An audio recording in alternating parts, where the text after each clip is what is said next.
Hi to all, welcome to my channel Eshwar home foods. ఈ రోజు మనం వైరల్ టమాటో చట్నీ ఎలా చేసుకోవాలో నేర్చుకుందామా? నిజంగానండి, ఈ చట్నీ చాలా టేస్టీగా ఉంది.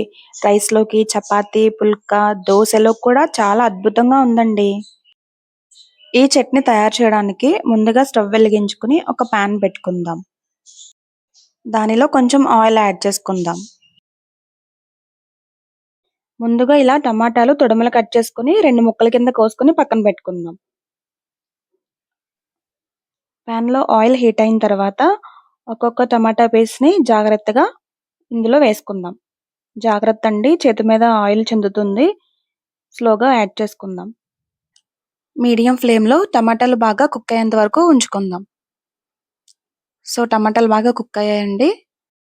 జాగ్రత్తగా మరొక వైపుకు టర్న్ చేసుకుందాం. సో అన్ని ఇలా జాగ్రత్తగా తిప్పుకుని మరొక వైపు కూడా కాల్చుకుందాం. మరొక వైపు కూడా కాలిపోయాయండి. ఇప్పుడు వీటిని ఒక ప్లేట్ లోకి తీసుకుని పక్కన పెట్టుకుందాం.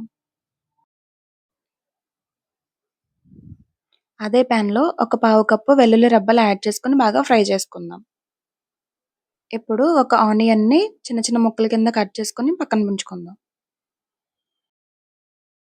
అలాగే ఒక పచ్చిమిర్చిని కూడా చిన్న చిన్న ముక్కల కింద కట్ చేసుకుందాం. టమాటా ముక్కలు చల్లారాయండి. జాగ్రత్తగా వీడియోలో చూపించిన విధంగా పై తొక్కు తీసుకుందాం. ఇలాగే అన్ని తీసుకుని ఒక బౌల్లోకి యాడ్ చేసుకుందాం.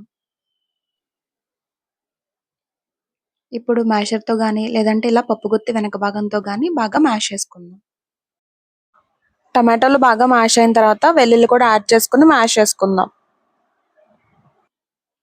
సో వెల్లుల్లి కూడా బాగా మెత్తగా అయ్యేంత వరకు మ్యాష్ చేసుకుందాం. ఆ తర్వాత ముందుగా కట్ చేసుకున్న ఆనియన్స్, పచ్చిమిర్చి, కొత్తిమీర, కొంచెం కారం, సరిపడినంత సాల్ట్, ఒక హాఫ్ లెమన్ కూడా యాడ్ చేసుకుందాం. మళ్ళీ ఇంకొకసారి బాగా మెత్తగా మ్యాష్ చేసుకుందాం. అంతేనండి, ఎంతో టేస్టీగా చాలా రుచికరమైన టమాటో చట్నీ రెడీ. మీరు కూడా ఒకసారి ట్రై చేసి ఎలా ఉందో కామెంట్ చేయండి. Thank you for watching. నా వీడియో కనుక మీకు నచ్చినట్లయితే please like, share, comment and subscribe to my channel Eshwar home foods.